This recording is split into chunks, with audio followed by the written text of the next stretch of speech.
Hello guys, കഴിഞ്ഞ ദിവസം കുട്ടുവിൻ്റെ birthday പ്രമാണിച്ച് നമ്മൾ കുറച്ച് ബർത്ത്ഡേ ഷോപ്പിങ്ങിനും അതുപോലെ തന്നെ ക്രിസ്മസിൻ്റെ എന്തെങ്കിലും അൽക്കുലത്തെ സാധനങ്ങൾ വാങ്ങിക്കാൻ വേണ്ടിയിട്ട് ഒരു സൂപ്പർ മാർക്കറ്റിൽ പോയിട്ടുണ്ടായിരുന്നു. അപ്പോൾ അവിടുന്ന് ഞങ്ങളിങ്ങനെ ആടിപ്പാടി ഇങ്ങനെ നല്ല ഭംഗിയായിട്ട് അറേഞ്ച് ചെയ്തിട്ടുണ്ട് കേട്ടോ. ഇവിടുത്തെ ഒരു തൊട്ടടുത്തുള്ളൊരു മാൾ തന്നെയാണ്, കുഞ്ഞു മോളാണ്. നല്ല ഭംഗിയായിട്ട് അറേഞ്ച് ചെയ്തിട്ടുണ്ട്.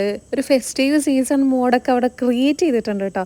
എനിക്ക് കുട്ടുവിനൊക്കെ ഭയങ്കരമായിട്ട് ഇഷ്ടമായി. പിന്നെ ഞങ്ങൾ അവിടെ നിന്ന് ഭയങ്കര പോസിംഗ് ആണ് കേട്ടോ. ഇത് ഭംഗിയുണ്ട് അത് ഭംഗിയുണ്ട് എന്നൊക്കെ പറഞ്ഞ് ഭയങ്കര പോസിംഗ് ആണ്. പിന്നെ അവിടെ നിന്ന് നേരെ നമ്മൾ സ്റ്റുഡിയോയിലുള്ളിൽ കയറിയിട്ടുണ്ടായിരുന്നു കുട്ടുവിനൊരു ഷർട്ട് വാങ്ങിക്കാൻ വേണ്ടിയിട്ട്. ആ സമയത്ത് ഞാൻ ലേഡീസിൻ്റെ സെക്ഷനിൽ പോയപ്പോൾ ക്രിസ്മസിന് പറ്റിയൊരു ഷർട്ടായിട്ട് എനിക്കിത് തോന്നി. പക്ഷെ നല്ല റേറ്റ് ഒരു ഫീൽ ചെയ്തു. അപ്പോൾ അതുകൊണ്ട് അത് അവിടെ തന്നെ വെച്ച് പിന്നെ 3-4 പാക്കറ്റ് നല്ല കരിക്കട്ട പോലത്തെ ഉള്ള ഒരു കാജൽ വാങ്ങിച്ചിട്ടുണ്ടായിരുന്നു കേട്ടോ സ്റ്റുഡിയോ ഒന്ന് തന്നെ കൺവെൻഷൻ. പിന്നെ ഞാനിട്ടിരിക്കുന്ന ഈ ഒരു ചിക്കൻ കറി കുർത്തിയുടെ ലിങ്ക് ഞാനിവിടെ ലെഫ്റ്റ് സൈഡിൽ തന്നെ കൊടുക്കാം. നല്ല ഭംഗിയാണ് കാണാൻ വേണ്ടിയിട്ട്. പലാസോ സെറ്റാണ് കേട്ടോ. പാൻറ്റിൻ്റെ താഴത്തൊക്കെ നല്ല ക്വാളിറ്റിയുള്ള നല്ല ഭംഗിയുള്ള എംബ്രോയിഡറി വർക്ക് തന്നെയായിരുന്നു കേട്ടോ. എനിക്ക് ഒരുപാട് ഇഷ്ടമായിട്ടുണ്ടായിരുന്നു. പലാസോ ടൈപ്പ് പാൻറ് തന്നെയാണ്. വെറൈറ്റി കളേഴ്സും ഉണ്ട് കേട്ടോ. ട്രൈ ചെയ്ത് നോക്കൂ.